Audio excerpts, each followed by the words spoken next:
चलते हैं जहां कांग्रेस के राष्ट्रीय अध्यक्ष मल्लिकार्जुन खड़गे मौजूद हैं। कांग्रेस प्रत्याशी के समर्थन में जनसभा कर रहे हैं। जोरदार ताली बजाते रहे जब तक कि खड़गे साहब माइक तक नहीं आ जाते। मल्लिकार्जुन खड़गे जिंदाबाद। खड़गे साहब, मैं आप लोगों को सादर आमंत्रित कर रहा हूँ आए और हम सबको चुनावी सभा को संबोधित करें। खड़गे साहब जिंदाबाद। खड़गे साहब जिंदाबाद। खड़गे साहब जिंदाबाद।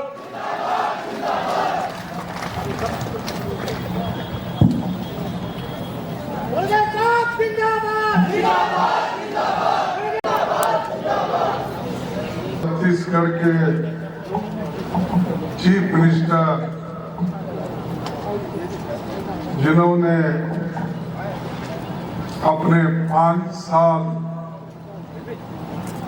सरकार चलाकर गरीबों की मदद की और कांग्रेस पार्टी का झंडा ऊंचा किया, इसलिए इस नए साल या नया जो आपका छत्तीसगढ़ का 1 नवंबर ये जो सालगिरह आप मनाते, उनको और आपको सभी को मैं बधाई देता हूँ। भूपेश जी तो बहुत यशस्वी अपना काम किया और आप लोगों के जो डिमांड उन्होंने 5 साल पहले जो दिए थे, जो वायदे किए थे, उन वायदों को पूरा करने का काम उन्होंने किया। इसीलिए कांग्रेस पार्टी का भी नाम बहुत ऊंचा होगा और कांग्रेस पार्टी भी यहाँ पर अब मजबूत बनी है। इसीलिए मैं सभी यहाँ बैठे हुए भाइयों को, बहनों को, किसानों को, नौजवानों को, सभी को मैं धन्यवाद देता हूँ कि आपने कांग्रेस पार्टी को मजबूती के साथ और बघेल भी आप मजबूत के साथ जो 5 साल सपोर्ट करते हुए आए, इसलिए और एक बार आपको मैं धन्यवाद देता हूं। इस मीटिंग में आए हुए नासिर हुसैन जी, सप्तगिरी उल्का जी,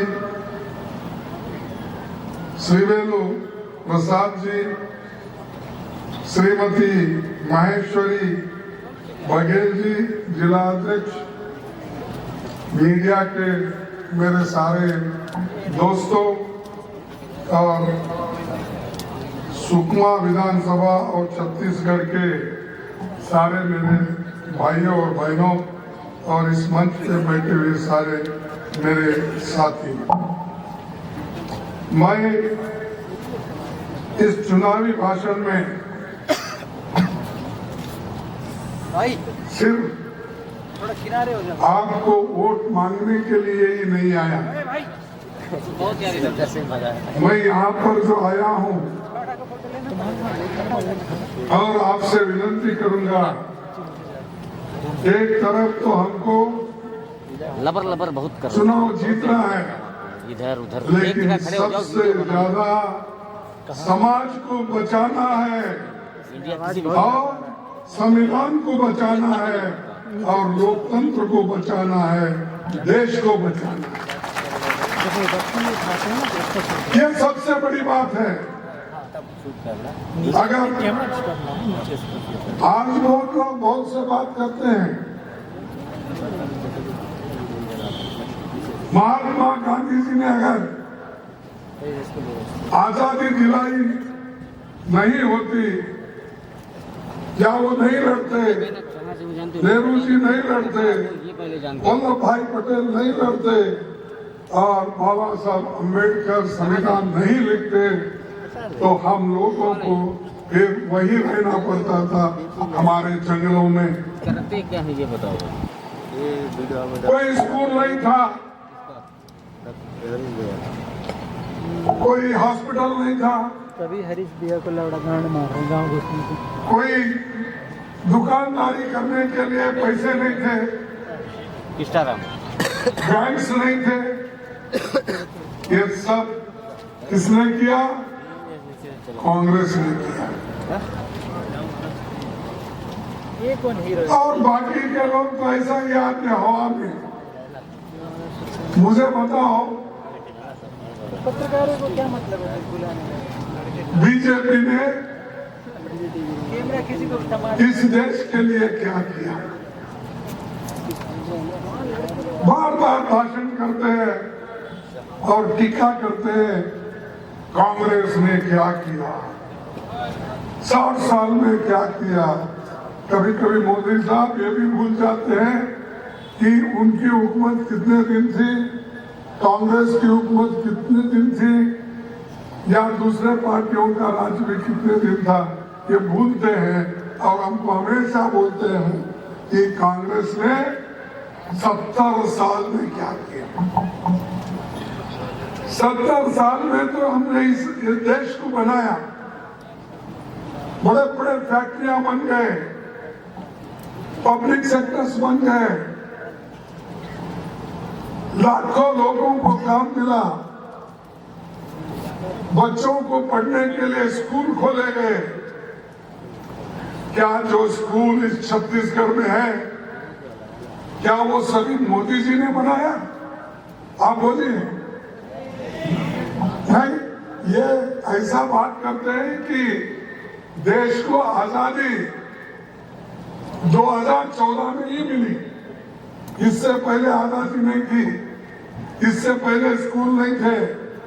ये सब हमेशा जो कहते हैं मोदी जी, शाह जी और उनके चेले अब उठे। मैं देखा आज जोर में फोटो आया है उनका, हमारे प्रेडिसेसर का, यानी पहले वाले चीफ मिनिस्टर का।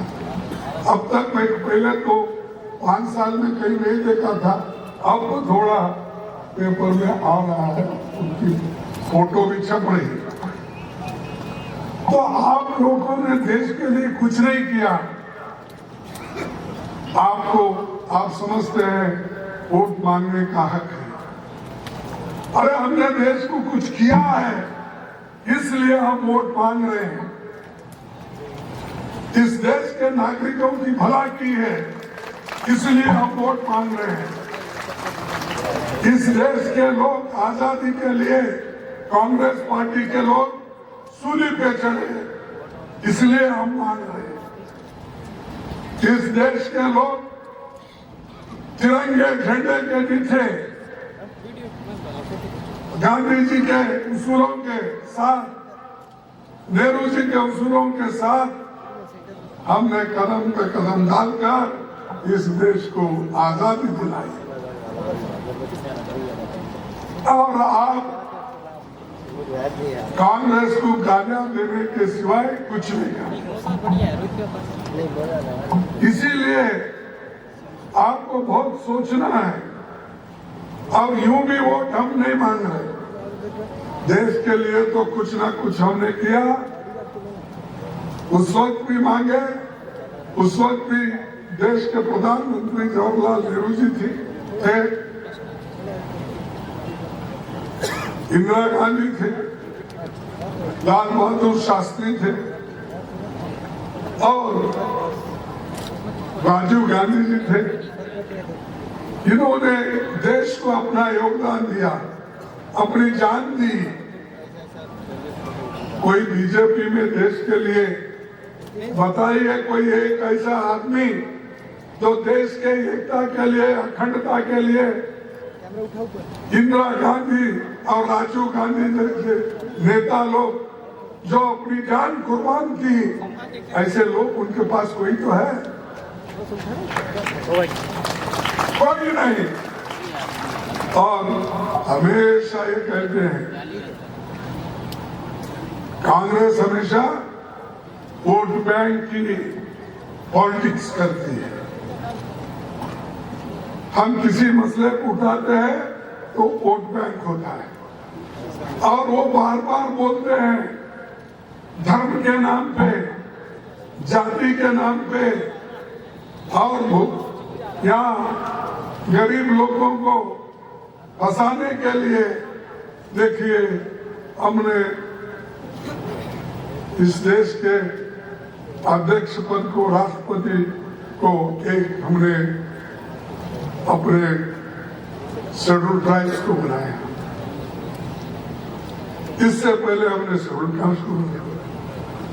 अरे वाह, सबसे पहले अगर कोई महिलाओं को और शेड्यूल कास्ट को प्राइम मिनिस्टर बनाए इस देश का, तो वो कांग्रेस पार्टी ने बनाया। तुम तो ले जाके बिठाते हो, उनको कोई हुकूमत या सत्ता उनके हाथ में नहीं रहती। सत्ता कांग्रेस पार्टी हमेशा गरीबों को दी है, उनको एम्पावरमेंट किया है और काम भी वैसा ही करते आए। जो बैंक का राष्ट्रीयकरण हो, राजे महाराजों को निकालकर गरीब लोगों को वोटिंग का अधिकार अगर किसने दिया, वो कांग्रेस ने दिया।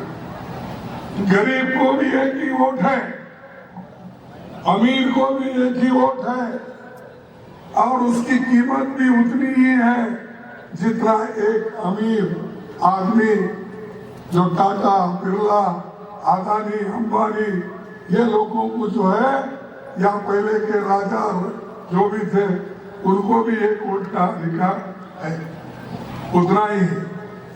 तो ये समानता लाने की कोशिश संविधान में डॉक्टर अम्बेडकर और पहले प्रधानमंत्री जवाहरलाल नेहरू जी ने की। ये याद रखना चाहिए, ये हमारे स्वाभिमान का प्रश्न है। और आज हमको जल, जंगल, जमीन पर आदिवासी भाइयों को और बहनों का जो अधिकार है, उस अधिकार को हमको जीवित रखना है। हमारी जमीन हमारे पास, हमारा जंगल हमारे पास। ये आदिवासियों की जो लड़ाई है, उस लड़ाई को अगर कोई हमेशा मदद करते हुए आए हैं, वो कांग्रेस पार्टी आई है। छत्तीसगढ़ में भूपेश बघेल ने आपके साथ दिया या नहीं, दिया या नहीं? अरे जिंदाबाद बाद में करो। भूपेश बघेल ने आपने जल, जंगल की रक्षा करने के लिए कोशिश की या नहीं? हाँ, ये जरा ये आपसे जीवन से जुड़ा हुआ है। ऐसे काम हम करते हैं।